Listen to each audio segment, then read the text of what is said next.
한돈을 이렇게 선물로 걸고 한대요. 그래서 그랬다가 우리 교회 기둥뿌리 빠질 것 같고, 그래서 내년에는 또 좋은 군기를 해서 여러분에게 유익한 시간으로 삼도록 하겠습니다.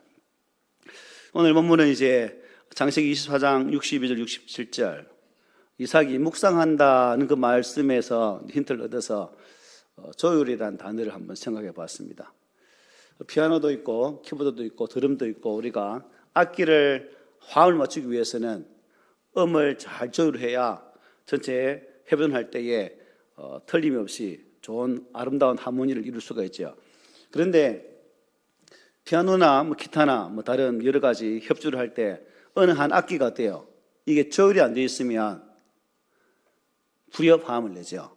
그러면 전체 음악을 공연하는 데 있어서 큰 지장을 가져옵니다. 그럴 때는 어떻게 할까요? 조율 안 된 걸 빼버리겠죠. 그런 정도입니다. 그래서 우리가 오늘 이 말씀도 마찬가지입니다. 악기의 금반이나 현이 맞지 않을 때는 불협화음이 내듯이 우리 성도들이 하나님의 말씀으로 잘 조율되지 아니하면 하나님의 그 말씀으로 인하여 복을 누리기보다는 오히려 은혜에서 떨어지는 경우가 있다는 사실이죠. 그런 측면에서 오늘 이삭이 들여서 묵상하는 그 모습처럼 우리가 하나님의 말씀으로 묵상하고 또 그 말씀이 우리의 삶의 조율됨을 통해서 우리의 신앙의 모습이 보다 더 아름다운 소리를 내는 그런 성도로 서갔으면 좋겠다는 생각이 듭니다. 감정이 여러분 어긋나면 어때요? 서로 두 사람의 관계에서 감정이 흐트러지면 관계를 이어가기가 어때요? 쉽지 않습니다. 그래서 더 많은 관계를 잇기 위해서는 분명히 서로의 감정을 조율할 필요가 있죠. 서로 만나서 너 기분 왜 그랬니? 이래서 기분 나빠. 너는 왜 그랬니? 이래서 기분이 되게 상했어. 라는 그런 서로의 상대방의 마음을 알고 서로 아는 가운데에 조율되어지면 이제 그 상처들이 싸매어지고 그 싸매진 가운데에 서로 아름다운 관계를 이어갈 수 있다는 사실입니다. 그래서 오늘 이 말씀도 마찬가지거든요. 우리의 신앙의 줄이 우리 신앙의 삶의 줄이 쭉 늘어지면 하나님의 뜻에 반응할 수가 없다는 거죠. 그래서 말씀의 줄로 잘 조율을 해서 하나님이 우리의 줄을 튕길 때마다 반응하는, 그리고 좋은 소리를 낼 수 있는 그런 성도가 되었으면 좋겠습니다. 결국 오늘 본문은 무슨 의미인가? 나의 삶을, 우리의 삶을 말씀으로 한번 조율해보자 라고 하나님께서 말씀하고 계십니다. 그 기준은 세상의 소리도 아니고 사람의 의견도 아닙니다. 오직 하나님의 말씀, 그 말씀이 우리의 마음과 관계를 또 결정을 조율하는 결정적인 기준이 되어진다는 거죠. 그렇습니다. 성도는 저의 말도 아닙니다. 옆에 있는 사람도 말도 아닙니다. 오직 기록되어진 66권의 성경 말씀을 통해서 하나님의 뜻을 온전히 묵도하고 또 그 말씀이 우리의 삶의 방향을 이끄는 그런 쪽으로 나가야 될 것이고, 또 그 말씀으로 내 신앙의 현을 잘 조율해야만이 우리는 온전한 성숙한 신앙인이 될 수 있다는 거죠. 그래서 혹 우리 안에 어그러진 그러한 줄이 있다면 오늘도 이 말씀을 통해서 잘 조율하는 그런 시간이 되었으면 좋겠습니다. 하나님께서 이사야 55장 8절 9절에서 이렇게 말씀하셨어요. 이는 내 생각이 너의 생각과 다르며 내 길은 너의 길과 다름이니라. 여호와의 말씀이니라. 이는 하늘이 땅보다 높음같이 내 길은 너의 길보다 높으며 내 생각은 너의 생각보다 높으니라고 증거합니다. 즉 하나님의 말씀이 우리의 삶의 기준이 되어질 때에 우리는 비로소 하나님의 뜻 안에서 조화로운 삶을 살 수 있다는 거죠. 하나님의 생각, 하나님의 뜻을 우리가 어떻게 알 수 있겠습니까? 오직 이사야의 말씀처럼 하나님의 말씀 안에 가할 때 가능하다는 거죠. 창세기 이제 24장은 아브라함의 종이 하나님의 인도하심으로 이삭의 그 아내 리브가를 찾아가고 만나고 데려오는 장면을 말씀해 주고 있습니다. 오늘 이제 본문 62절로 67절은 그 결말 부분이죠. 하나님 말씀에 잘 묵상되어진, 조율되어진 그러한 한 남자와 한 여인의 만남의 이야기가 우리에게 소개되고 있습니다. 이삭과 리브가, 이 두 사람의 만남은 단순한 사랑 이야기가 아니죠. 하나님의 말씀에 순종하고 그 말씀으로 서로 맞추어간 믿음의 이야기다 하는 것입니다. 믿음의 이야기. 이 말씀을 통해서 우리의 마음과 관계, 그리고 우리 인생의 소리가 하나님의 말씀으로 다시금 잘 바르게 잡히는 시간 됐으면 좋겠습니다. 오늘 본문은 이렇게 시작하죠. 이삭이 저물 때에 들에 나가 묵상하다가 눈을 들어보매 낙타들이 오는지라 말씀합니다. 이삭은 어머니 사라가 세상을 떠난 이후에 마음의 공허함 그리고 슬픔 속에서 아마 많은 시간들을 보낸 것으로 보여집니다. 또 아버지 아브라함이 종을 보내어서 아내를 구하러 간 지도 꽤 시간이 지난 그런 시점이기도 했죠. 그런데 이삭은 이 기다림의 시간을 불평이나 불안으로 보내지를 않았습니다. 성질급한 저는 왜 이리 빨리 안 오지? 또 다른 종을 보내서 야 어디 좀 오나 좀 살펴봐 라고 하겠는데 전혀 그렇지 않습니다. 들에 나가서 하나님 말씀으로 묵상하며 어느 때 올까 기다리며 있었다는 사실을 오늘 본문은 말씀이죠. 결국 이 말씀은 자신의 삶과 상황을 하나님 앞에 다 내려놓고 그 뜻을 생각하면서 마음을 말씀으로 잘 맞추었다는 그런 뜻입니다. 묵상은 히브리 원어 보니까 어떤 뜻이냐, 조용히 중얼거리다 그리고 말씀을 되새기다 하는 뜻이 담겨 있습니다. 그러니까 이삭은 들판에서 묵상했다는 것은 하나님의 그 말씀을 되뇌면서 그분의 뜻을 기다리고 있었다라는 그러한 증거가 되겠죠.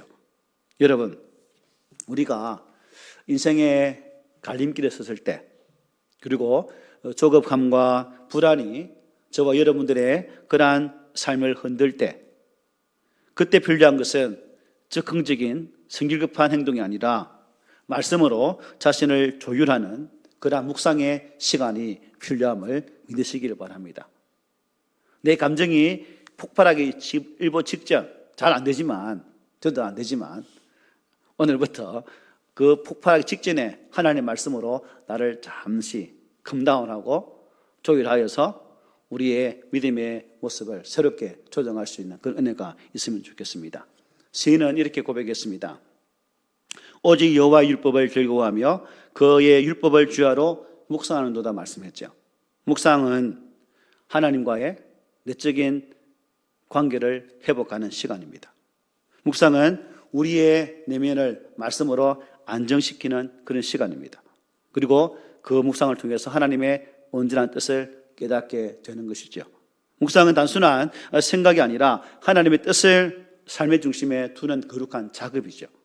그래서 여러분, 일주일 살아가시면서 매일 말씀은 읽겠지만 그 읽음으로 끝나지 마시고 잠잠히 생각하고 되뇌어 보면 소가 여물을 씹고 되새김질하면서 또 씹는 것처럼 하나님의 말씀을 다시금 곱씹어 보고 왜 하나님께서 오늘 내 하루 삶에 이 말씀을 주셨을까를 느끼면서 그 말씀 속에서 하나님의 뜻을 온전히 찾는 그런 우리가 되었으면 좋겠습니다. 하루의 끝 들판의 고요함 속에서 이삭은 하나님과의 관계를 통해서 그 마음의 음정을 잘 맞추었습니다. 말씀을 되뇌이면서 하나님의 뜻을 온전히 구했다는 것이죠. 시편 119편 105절에 이렇게 말씀하죠. 주의 말씀은 내 발의 등이요 내 길의 빛입니다라고 시인은 노래했습니다. 하나님의 말씀은 우리의 내면을 비추는 빛입니다. 흔들리는 우리의 마음의 방향을 바로 잡는 또한 기준이라는 사실이죠. 항상 힘들 때마다 어려울 때마다 이 말씀이 여러분의 삶에 좋은 그러한 친구가 되시기를 소망합니다. 이사야는 이렇게 말합니다. 이사 26장 3절에서 주께서 심지가 견고한 자를 많이 넘어갔네요. 견고한 자를 평강하고 평강하도록 지키시리니 이는 그가 주를 신뢰함이니이다 라고 말씀합니다. 이삭의 묵상은 그 마음을 평강으로 이렇게 잘 다스렸죠. 묵상은 흔들리는 마음의 줄을 다시 팽팽하게 맞추는 영적 조율임을 믿으시기를 바랍니다. 아멘. 그러므로 우리가 주일 예배 시간 그리고 하루의 시간과 마무리할 때 잠시라도 하나님의 말씀을 한번 묵상해 보십시오. 그 순간 하나님의 손이 여러분의 마음을 어루만지게 될 것입니다. 그리고 그 묵상 속에서 하나님의 인도가 시작됨을 온전히 믿기를 바랍니다. 우리 예수님 역시 한번 보십시오. 여러분, 아버지 뜻을 주님은 아셨을까요? 몰랐을까요? 잘 아셨죠. 누구보다도 성부 하나님 뜻을 가장 잘 아신 분이 성자 하나님이었습니다. 그럼에도 그는 그 뜻을 알면도 불구하고 그 하나님의 십자가의 길을 걸어감에 있어서 어떤 고민을 하였습니까?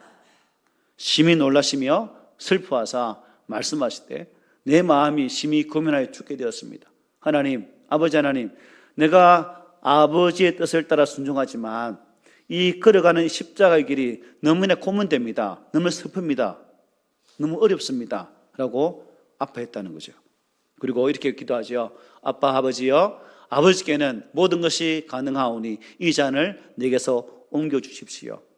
내가 너무 슬프고 힘들고 괴로우니까 아버지 하나님, 이 십자가의 잔을 내게서 옮겨주시면 안 되겠습니까? 라고 기도하지만 어떻게 합니까? 주님은 이 기도 후에 당신께 주어진 그 십자가의 길을 마다하지 않으시고 묵묵히 그 길을 걸어가게 되십니다. 그러나 나의 원대로 마시옵고 아버지의 원대로 하옵소서. 허물과 죄로 죽어 마땅한 우리를 위해 주님은 십자가 지심으로 당신의 모든 살을 찢기시고 피 흘리심을 통해서 우리에게 참 구원의 은총을 허락해 주셨다는 거죠. 그러므로 어려운 순간 마음을 오직 하나님께 한번 맞춰 보십시오. 그리고 우리의 분ям 속에서도 잠시 멈추어서 말씀 앞에 잠시 한번 서 보십시오. 묵상이 없는 신앙은 소음을 내지만 삐걱삐걱 소리를 내지만 묵상으로 조율되어진 신앙은 아름다운 음률을 낼 수가 있다는 사실, 우리 성도들이 바로 그러한 아름다운 소리를 내는 그러한 성도가 되기를 바랍니다. 여느 때와 마찬가지로 이삭은 하루 일과를 딱 마친 이후에 들녘을 찾아 하나님 말씀 묵상하며 기도하다가 문득 고개를 들게 됩니다. 예전 말씀 보십시오. 리브가가 눈을 들어 이삭을 바라보고 낙타에서 내려 종에게 말하되 들에서 배회하다가 우리에게 마주오는 자가 누구냐? 종이 이르되 이는 내 주인이니이다. 리브가가 누을 가지고 자기 얼굴을 가리더라. 묵상하다가 무리를 보고 그 무리 앞에 나갈 때 리브가가 또한 이삭의 걸어옴을 보게 되죠. 그리고 아브라함은 종에게 저 사람이 누구냐라고 질문하는 장면입니다. 이 장면은 두 사람이 이제 시선이 서로 마주치는 장면이죠. 하나님 뜻 안에서 만나게 되어지는 아주 아름다운 순간입니다.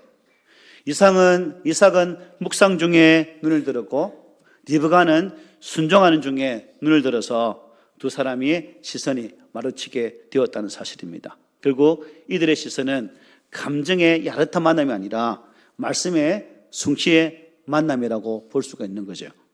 이삭과 리브가의 만남은 인간의 선택이 아니라 전적인 하나님의 섭리하심의 결과다는 거죠. 하나님의 말씀에 순종한 자들이 결국 하나님의 시간표에 따라서 움직여서 만나게 되었다는 겁니다. 저도 여러분도 하나님의 거룩한 시간의 계획표에 따라서 이 만남을 이룬 거죠. 믿습니까? 네. 저와 여러분 만남은 우연이 아닙니다. 하나님의 철저한 계획 속에서 이루어진 만남이라는 거죠. 그러므로 우리는 이러한 만남의 은혜를 주신 하나님께 감사해야 되겠죠. 오늘 본문 보십시오. 리브가는 우리에게 마주오는 자가 누구인가 묻습니다. 그리고 이삭임을 알자 자신을 가리고 겸손히 기다리게 됩니다. 이것은 베드로전서 3장 4절의 말씀을 비슷하게 인용한 말씀입니다. 오직 마음에 숨은 사람을 온유하고 안정한 심령에 썩지 아니할 것으로 하라고 말씀하고 있죠. 겸손과 순종, 이것이 말씀에 조율되어진 바로 그러한 자세이다 하는 것이죠. 그리고 여러분의 삶의 현장에 이러한 겸손한 모습, 순종의 아름다운 모습이 있다면 바로 여러분들이 말씀의 조율로 잘 맞추어진 그러한 성도라는 거죠. 여러분 다 그렇지요? 네, 그렇게 믿을게요. 우리의 만남도 하나님의 말씀 안에서 이루어져야 됩니다. 부부의 관계나 부모와 자녀와의 관계, 또 교회 안에서의 성도 간의 관계도 마찬가지죠. 감정이 앞설 때 관계는 쉽게 흐트러지게 됩니다. 감정이 아니라 말씀으로 만나야 참 평화가 임하게 되는 거죠. 말씀이 기준이 되어질 때 그 관계는 조화롭게 되는 것이고 또 하나님께 주시는 평안을 누릴 수가 있게 되는 것입니다. 에베소 4장 3절에서 바울은 에베소 교회에게 이렇게 말씀했죠. 평안에 매는 줄로 성령이 하나 되게 하신 것을 힘써 지키라 말했습니다. 하나님의 그 말씀 안에서 만나는 관계는 결코 끊어지지 않는 하나됨의 관계가 된다는 사실이죠. 대화가 막힐 때 말씀을 한번 풀어보십시오. 오해가 생길 때 말씀으로 한번 해석해 보십시오. 그럴 때 하나님의 말씀이 관계의 음성을 다시 맞추어서 아름답게 우리를 회복시켜 갈 것입니다. 그리고 66절은 이렇게 말씀하죠. 종이 그 행한 일을 다 이삭에게 아뢰었다 말합니다. 종이 무슨 말 했겠어요, 여러분? 엘리에셀이 이삭에게 무슨 말 했게요? 혹시 아는 분 계십니까?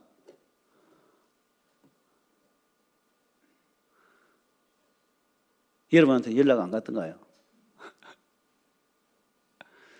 그동안 있었던 자초지종이겠죠, 그죠? 내가 하나님께 기도하였는데, 하나님 내가 길을 떠나는데 순적하게 우리 주인의 아들의 배필을 만나게 해주세요. 물을 이렇게 저렇게 해서 이렇게 해서 만나는 사람이 우리 아들의 주인의 아들의 배필입니다 하고 길을 떠나서 갔는데 여차에서 기도대로 하나님께서 저 여인을 만나게 했고 또 저 여인이 마침 어른의 즉 주인의 집안의 딸이더라. 이게 하나님의 섭리가 아니냐, 하나님 은혜가 아니냐, 결국 하나님의 인도하십니다라는 그러한 자초지종을 잘 말했겠죠. 이 말을 들었던 이삭의 모습은 어땠을까요? 아마 이삭도 감격했겠죠. 하나님이 그렇게 세밀하게 아주 디테일하게 자세하게 역사하셔서 나의 배필을 만나게 했다고. 하나님의 은혜가, 하나님의 사랑이 이토록 크구나. 나는 알지 못했지만 하나님은 빈이 앞서가셔서 그 길을 여셨고 또 종이 그 길을 걸어가심을 통해서 이를 만나게 하셨고 나의 배필을 여기까지 오게 하신 하나님 감사합니다. 찬양합니다. 또 이제 어머니가 없는 상황이니까 또 엄마에 대한 그 아픔으로 인해서 또 땅독 같은 그 눈물을 줄줄 흘리지 않겠습니까? 아마 그런 상황일 것 같아요. 그리고 더할 나위 없을 정도로 큰 위로를 받았다라고 67절은 이렇게 말씀해요. 이삭이 리베가를 인도하여 그의 어머니 사라의 장막으로 드리고 그를 맞이하여 아내로 삼고 사랑하였으니 이삭이 그의 어머니를 장례한 후에 위로를 얻었더라. 아멘.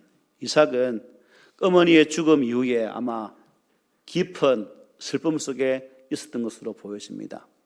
저도 엄마를 여의지 못한 상황이지만 부모를 먼저 떠나보낸 부모는 어떨까? 아버지보다는 어머니에 대한 정은 더 간절할 것 같아요. 간혹 아버지 생각나면 눈물이 나긴 나는데 아마 엄마보다는 더하지는 않겠죠. 아마 이삭도 엄마에 대한 그리움, 그 어머니의 위치, 그 리브가가 만나기 전에 그 엄마가 보여줬던 그러한 사랑을 많이 기억하는 것을 보여집니다. 그런데 이제 그 빈자리, 엄마의 빈자리가 아내 리브가를 통해서 채워지게 됩니다. 그리고 그 채워짐이 이삭에게는 뭐가 되었다는 거죠? 위로가 되었고 회복이 되었다 하는 것입니다. 그 마음에 공허함을 채워주었다는 거죠. 그리고 그 공허함이 채워짐을 통해서 이제 새로운 즐거움과 은혜가 이삭의 삶을 가득 채우게 되었다라고 볼 수가 있습니다. 위로를 얻었더라. 이 말은 단순한 감정 회복이 아니라 하나님의 계획 속에서 새롭게 세워진 그 삶의 안정을 의미합니다. 하나님 말씀으로 인도받은 그 만남은 결국 이 사랑과 위로로 열매를 맺게 되었다는 거죠. 우리의 삶도 마찬가지입니다. 말씀으로 조율되어진 삶에는 이 사랑이 회복되고 위로가 임함을 믿으시기를 바랍니다. 그리고 하나님이 주신 그 관계, 그 말씀 안에서 세워진 관계는 상처를 싸매어주고 평화를 만들어낸다는 사실을 꼭 기억하시길 바랍니다. 바울은 고린도후서 1장 3절 4절에 이렇게 말씀하죠. 찬송하리로다. 그는 우리 주 예수 그리스도의 하나님이시지요. 자비의 아버지시요 모든 위로의 하나님이시며 우리의 모든 환난 중에 우리를 위로하사라고 증언합니다. 하나님의 사랑으로 우리의 상처를 만지시면서 그분의 말씀으로 우리의 내면을 다시 한번 맞추어 가십시다. 이삭이 리브가를 사랑하였다는 말은 여러분 단순한 감정이 아닙니다. 하나님의 뜻 안에서 세워진 헌신의 사랑을 의미하는 겁니다. 사랑은 하나님의 말씀으로 시월되어진 삶의 완성이라고 볼 수 있는 거죠. 말씀이 중심이 될 때 사랑은 흔들리지 않고 위로는 끝나지 않게 된다는 사실이에요. 혹시 우리 가운데 마음이 지친 분 계십니까? 또 나의 가정이 혹 잠시 어긋나 있지는 않습니까? 하나님의 말씀으로 한번 다시금 조율해 보십시오. 하나님께서 그 말씀으로 사랑과 위로의 멜로디를 다시금 여러분의 가정에 아름다운 소리로 허락하실 줄 믿습니다. 우리의 가정 그리고 우리 교회 공동체 속에서 이 하나님의 그 말씀을 중심으로 사랑하고 한번 위로해 봅시다. 그럴 때 하나님께서 그곳에 참 평화를 온전히 세워 가시리라 믿습니다. 이삭의 묵상, 리브가의 순종, 그리고 그들의 사랑과 위로의 관계, 이 모든 것은 하나님의 말씀이 기준이 되어질 때 가능했습니다. 바라기는 저는 우리 교회 성도들이 삶의 자리에서 이러한 말씀이 기준되어지고 그 말씀으로 회복되어져서 그 말씀 은혜가 매 순간마다 내 삶을 채워서 그것이 감사의 고백으로 이어지는 아름다운 모습들이 온전히 나타났으면 참 좋겠습니다. 이삭은 묵상으로 마음을 조율했고 리브가는 순종으로 만남을 조율했습니다. 그리고 둘은 사랑의 관계로 조율해 나갔습니다. 우리의 삶에도 불의의 화음이 아니라 날 때도 있겠지만 그 불의의 화음들을 이러한 하나님 말씀으로 잘 다스려서 꾸미는 교회라는 공동체가 항상 아름다운 소리를 낼 수 있는, 합창단이 소리를 아름답게 내면 얼마나 보기 좋습니까? 그것처럼 우리 한마디, 여러분의 한 행동은 소리가 나지 않지만 그 행동이 조화로울 때는 새로운 기쁨이 나타나는 것이거든요. 그래서 여러분의 행동 하나, 말씀 한마디 한마디가 좋은 조율을 이루어서 아름다운 하모니를 이루고 그것을 통해서 우리 안에 새로운 하나님의 은혜가 나타나기를 소망해 봅니다. 바울은 디모데후서에서 이렇게 말씀합니다.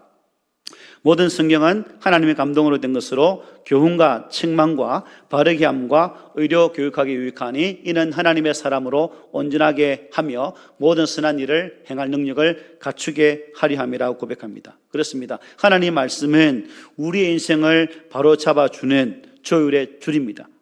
그 줄이 팽팽하게 유지될 때 우리 인생은 하나님께서 원하시는 아름다운 선율을 나타나게 될 것입니다. 피아노 조율사가 한음, 한 금만을 맞출 때 기준이 뭔지 아십니까? 장님선 알겠죠? 라입니다. 라, 맞죠? 그 할 때 피아노 기준은 라에만 라를 맞춘대요. 저는 몰랐는데 해본 그렇더라고요. 라에 맞춥니다. 라의 기준음이 되어서 전체 조를 맞추는 것처럼 우리의 기준음이 뭘까요? 우리 성도들의 기준음이 뭘까요? 하나님의 말씀이라는 거죠. 그래서 우리의 심령의 악기가 하나님의 말씀으로 잘 조율되어지고 또한 A, B, C, D 쭉 앉아있는 여러 가지 현들이 저마다 각자 한 소리 낼 때는 소리가 별로 안 좋지만 그러나 서로가 소리를 맞춰 쫙 낼 때는 아름다운 소리를 내는 것처럼 바로 우리가 그런 모습으로 서가야 될 줄 믿습니다. 여러분 한번 때려 보십시오. 줄을 한번 튕겨 보십시오. 무슨 소리 나는지. 그러면 좋은 소리 납니까? 네, 좋은 소리. 둔탁한 소리, 이상한 소리, 악성 소리가 아니라 말씀으로 잘 조율되어진 성도를 탁 칠 때는 맹쾌하고 아름다운 소리가 나게 되어 있다는 거죠. 그런 모습이 바로 우리의 모습이 되기를 오늘 말씀으로 고민을 드립니다. 아멘.